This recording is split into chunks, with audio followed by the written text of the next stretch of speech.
Hello, this is Health Talk with Dr. Aajay Shah and Mike Twombley, myself here. We're going to be talking about today and introducing you guys to the 6 pillars of health. And that is something that within the lifestyle medicine is an extremely important part of this. And it's the core values essentially of what to follow, what to look for, what to look at, and what to bring into balance when it comes to our health. And Doctor, as you know, very well being board certified in this, these 6 pillars are irrefutably, they've gone through back and forth, side to side, and tried to figure out what the best 6 are. What would you say is the probably the number one? Because a lot of times you'll see these things in lists and things like that. But what we'd like to do is try and bring in, what 1 through 6 would be in these, and what you feel about each of them. So, what would you think is the first most important of the 6 pillars? So when the American College of Lifestyle Medicine was going through the searching and designing these pillars for healthy lifestyle, a lot of thoughts went into it. A lot of the scientists, a lot of the physicians, a lot of the researchers, a lot of the epidemiologists actually went into searching for these pillars. And they settled on 6 pillars, which I, in my opinion, one of the brightest and smartest thing they did. They settled on 6 pillars. And those 6 pillars include what we eat, so nutrition or healthy eating, physical activity or exercise, sleep itself, stress management, substance abuse, including alcohol, and relationship. And when we look at those 6 pillars on the American College of Lifestyle Medicine, they are almost categorized or almost sequenced into their importance. And to answer Mike's question, the most important pillar out of all 6 is what we eat or the nutrition itself. Okay, okay. And so using food as our pharmacy is essentially the direction that we're trying to go with medicine, rather than it being something where we're going with the regular way of just putting a pill to a symptom. We're trying to feed our bodies and bring them into health in that way. So what kind of nutrition is recommended with regard to this pillar, and how does that affect the others? Yes, so when we talk about nutrition, obviously we have to talk based on science. We have to talk based on what has been proven so far. And a lot of this science and proof comes from epidemiologic data. It also comes from randomized trials. And American College of Lifestyle Medicine has settled onto the nutrition pillar with whole food plant-based diet. That means being vegan as much as possible, and not just vegan, but also eating food in its whole form, as if we are eating vegetables, both raw and cooked, and fruits and whole grains and legumes, lentils and beans, and nuts and seeds. So again, nutrition pillar settled for American College of Lifestyle Medicine on whole food, plant-based lifestyle. Okay, so we're trying to get things that are really close to the sun, you're saying. So it's something that comes out of the ground, and that's really where we're trying to pull it from, as close to that. In today's society, most things don't come from the ground. Obviously, they're coming from the stores, and there's well over 500,000 products being put out by roughly 10 companies. Their design is not made for it to come from the ground. So with regard to this pillar itself, we're just introducing those. We're not going really into depth and whatnot, but we really do want to kind of get an idea of with nutrition, then what would be the next most important pillar according to yourself and the bodies that are overseeing lifestyle So medicine? the next pillar is the physical activity, which we can lump it into how we move every day. And again, physical activity pillar is probably almost as important as what we eat. People who are physically active, if they are slightly overweight, that can be forgiven. So physical activity almost as equal as what we eat. Physical activity should be, in my opinion, how we move naturally throughout the day. That means moving every hour, not just going to the gym for 30 or 40 minutes in the evening or morning and exercising. That means moving essentially every hour. Now we know sitting is new smoking. People who sit 8 hours at their desk, even if they exercise in the evening or morning, is still detrimental for their health. So again, moving every hour is very important. And American College of Lifestyle Medicine has given clear guidelines that you should be physically moving minimum 150 minutes per week. So that's about 30 minutes, 5 days a week. And that 30 minutes should be divided over the whole day, not just 30 minutes straight at gym. So moving every hour is very important. And this bar, in my opinion, is set at a very low level. Fortunately, 30 minutes of exercise per day, 5 days a week, is almost as equal to exercising 2, 3 hours a day. The curve actually starts flattening out once we exercise about 1 hour a day. So nobody needs to work out or 1 hour or more. Nobody needs to run 2, 3 hours every day to stay healthy. Nobody needs to lift weights 2, 3 hours a day to live healthy. To live healthy, actually, the science is very clear. You truly need only about 30 minutes of movement per day, 5 days a week. And that bar can be crossed and reached by almost every American. At the same time, unfortunately, if you look at the data, most Americans don't even move 20 minutes a day. Most Americans, they wake up in the morning, they go from their bed to the shower, then jump in the car, go to the work, park the closest parking spot, get to the desk taking an elevator, sit 8 hours on the desk and the chair, and then come home and then just eat on the dining table, watch 2, 3, 4 hours of TV, and go to sleep. The average steps for Americans per day is anywhere from 2 to 3,000 steps per day. And that's only about 20 minutes of movement or walking. And that needs to change. So American College of Lifestyle Medicine clearly recommends to move minimum 30 minutes per day, 5 days a week. Okay. All right. Well, that answers that question. But I'm going to put you on the spot here. Okay. I know that you've got a lot of patients and a lot of people that are trying to do this and they follow you and they work hard to do this in their brain. But when it actually gets being put to physical activity, it's very difficult for them to figure out how do I fit that into my day when I have an 8 hour shift or a 12-hour shift. How do you, doctor, and I already know this because you and I have talked so much, but tell us how you get your exercise in between when you're at the office or the hospital, and how do you get activity in between the time that you're sitting or held up in an office exam room? How do you get exercise in between those times? So again, I think making a priority in your life that you will be moving physically every hour is very important. It's as important as any other priority in life, including our relationship, including our career, including making money. So moving every hour is important. And it's not that hard. Even if you have a desk job, if you just get up 3 to 5 minutes and just go for a water break or go to bathroom break or just go and stretch yourself or take a walk to the front of the office and come back. If you move to 300 400 steps every hour, that will accumulate to at least 2 or 3,000 steps per day. If you come home and in between your daily task in the evening at home, if you just move, for me, for example, in between every patient, if there is a 5 minute break, I don't sit on the chair. I just get up and go for a walk in the hallway.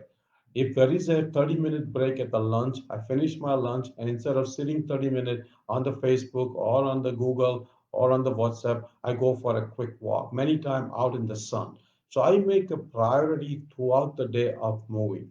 And again, not to brag about, but my average steps per day is anywhere from 18 to 22,000 steps per day. I work full time like many of you. I commute 2 hours, like just many of you, but I still make a priority to move every hour. And if you make it as a priority, let me assure you, you will be able to achieve minimum 10,000 steps per day. And that's the general recommendation that 10,000 steps per day is minimum. And that's about 4 to 5 miles per day.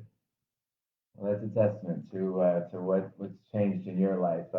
I encourage you guys who are watching to take a look at Dr. Shah back in 2012 versus his present. He has a picture. He has a testament to his health and his life and everything that he's done to get there. And part of these nutrition and activity levels played a huge role in that. We've had a chance to talk and kind of get an idea of what exactly he's done in his life. These are the two pillars that started the process. But what would be the third one that you would say is going to start to move into the midstream of importance with regard to the pillars? So the third pillar is sleep. Sometimes we take sleep as granted.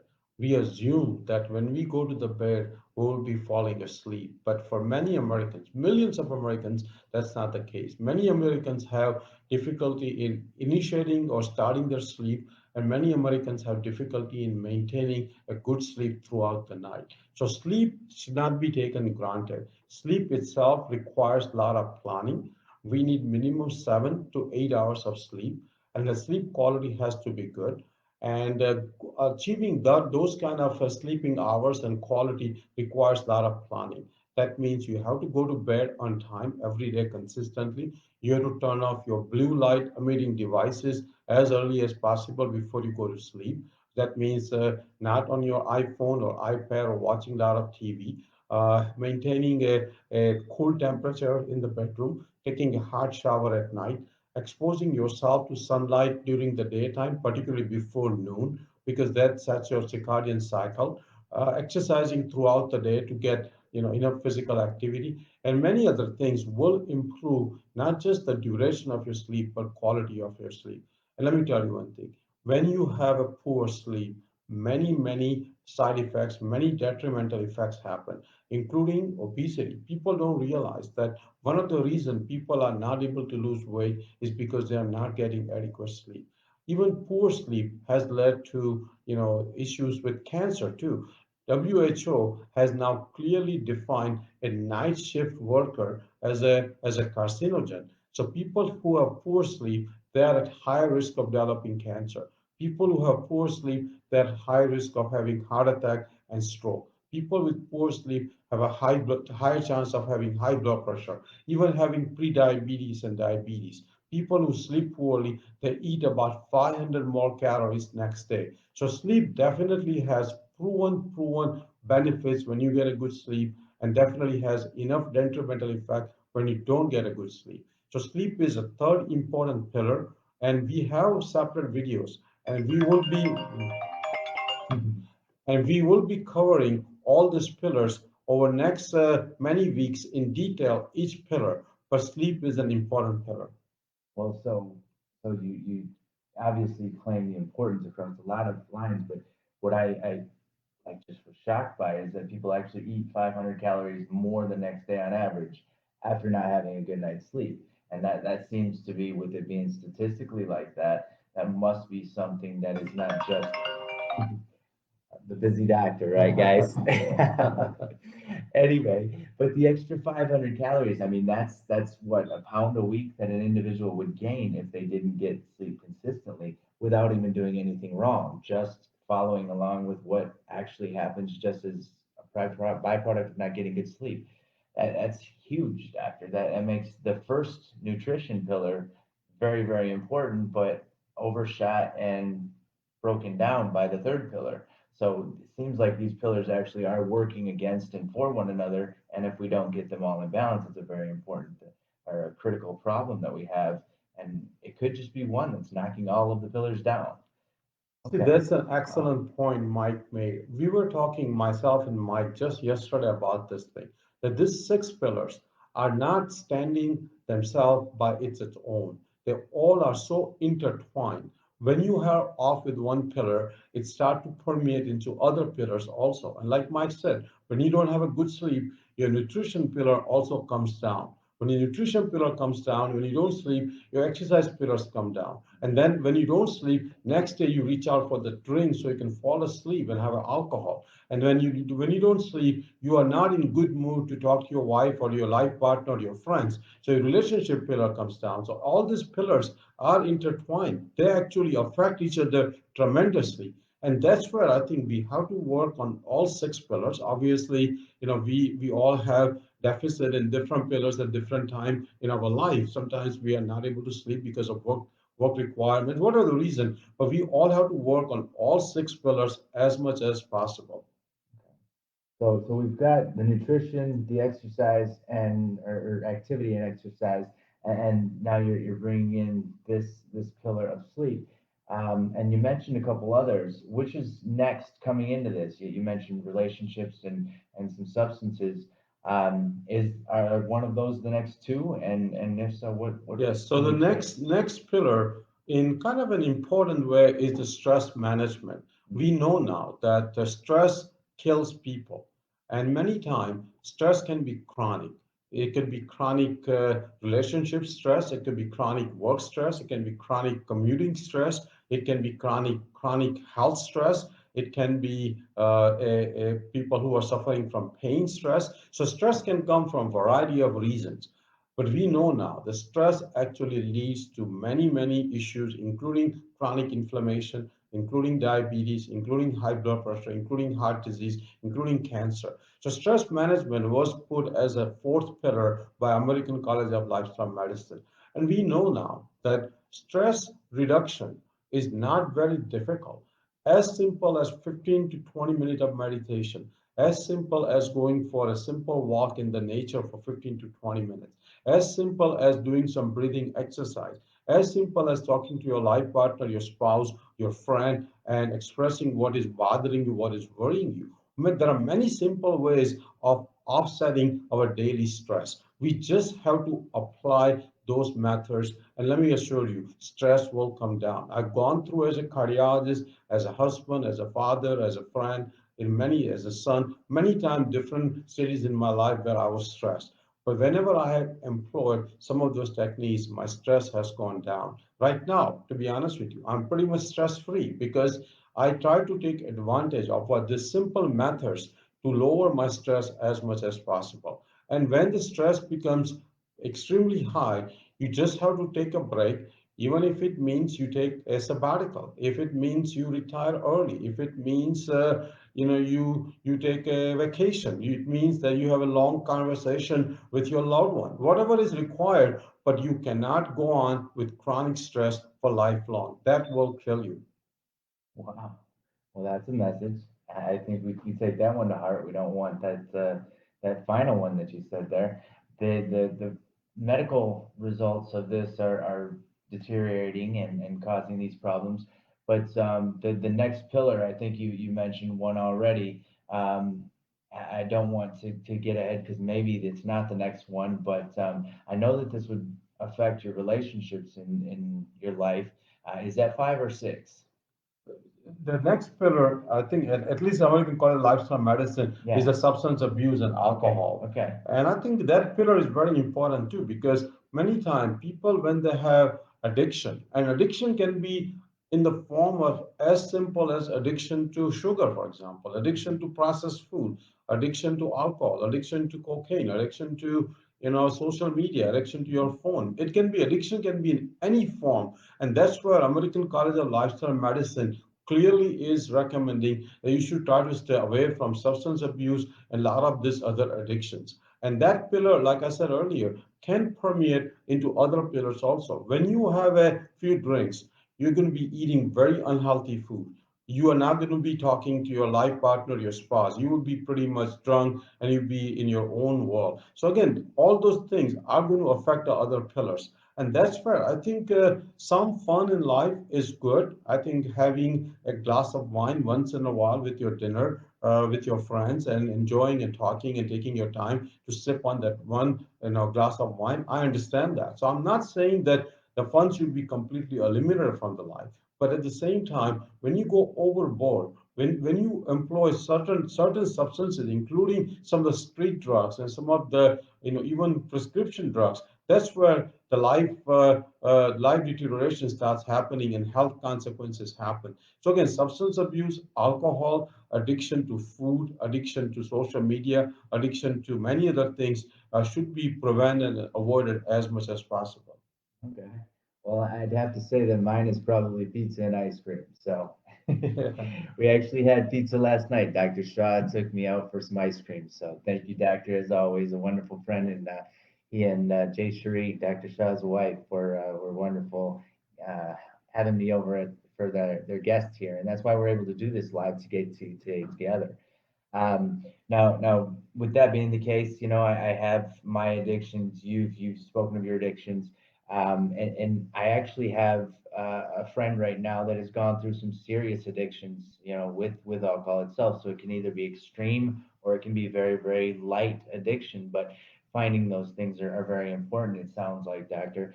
Now, moving forward, those addictions can actually cause problems with your loved ones, correct? And does that play into our next pillar?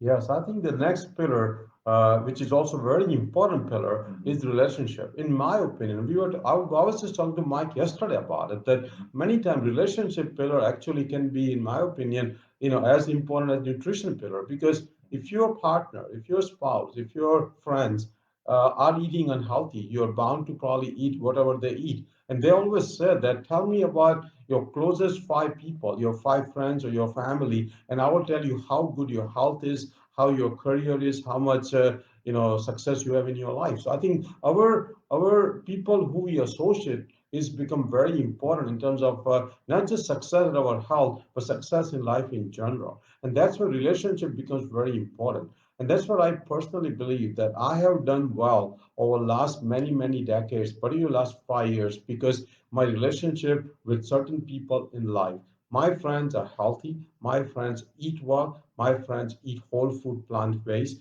My friends on Facebook and in real life in person, they exercise, they sleep well, and I actually try to learn from them. I mimic them. Sometimes I teach them, and we all do it as a team, as if we are all trying to essentially win this battle of preventing the chronic disease. So relationship is very important. Good relation can make you, and a bad relation will break you. So again, all six pillars very important. They're all intertwined. They all work in concert together, and we have to balance all the six pillars. Like I said earlier, sometimes you are down on one pillar, and that's okay. And as long as you are improving on that pillar and maintaining the other pillars in a good way, you'll be fine. And I was talking to Mike yesterday. All six pillars are very important, but the foundation, when we look at any monument or any big building, pillars are obviously very important to have a good roof and have a good structure to the building. But the foundation is also very important, and that's where we actually came out with this discussion that self-care is the foundation of this six pillars or of the building, and self-care applies to all six pillars. And many times people feel like self care means you are selfish. That's not the case. Self care actually makes you more available to other people in your life. It actually makes you more available to society, more available to the world. So self care is, in my opinion, is the foundation of all these six pillars and foundation of a healthy life, a happy life, a successful life, a long life. And that's what our talk title was today. Now, what are the six focuses? Six focuses we talked about it. We talked about the self-care as the foundation. And if we achieve a good foundation and the six pillars, then we will always have a solid, successful life. I had a conversation on this self-care topic earlier today with one of the people that I work with, and she was saying that she felt conflicted, like Dr. Shah said. So it's a great point that you make that it's not selfish. Um, she actually felt as though that she was being a selfish human being by stepping away from her clients as a counselor and then stepping away from her family and to do all these self-care things. But ultimately, in the process, she was breaking down, and then she was nothing to any of them in the end of this. So in the conversation, it led to what Dr. Shaw said that each of these pillars were ultimately going to need to be revamped for her to even get to the point where she could be valuable to all of these people that she had cared for so long. So I mean that self care thing, being selfish, we really do sometimes run into the problem of, oh, I don't want to be selfish, I don't want to take time out, and when you talked about taking the break and the stress and having that moment, that really is a huge part of that. So of the six pillars, if someone was to start today, would you say start in the order that is there, work on your nutrition first, or would you say that there's another way to do this? Yeah, I think if they improve on the nutrition, that will be the biggest bang for the buck. I think if they Okay. start eating healthier, let me assure you, their life will change. When we eat healthy, when we eat whole food plant-based, there's something about whole food plant-based which I realized personally. The micronutrient, the minerals, the vitamins you get from whole food plant-based will make you get up and move. Trust me, it just happens. Processed food makes you sluggish. Processed food makes you just sit and just watch TV. Whole food plant-based will make you motivation to move. Whole food plant-based will give you a good sleep. Whole food plant-based will give you micronutrients that you will not be reaching out for some of the substances we talked about. It.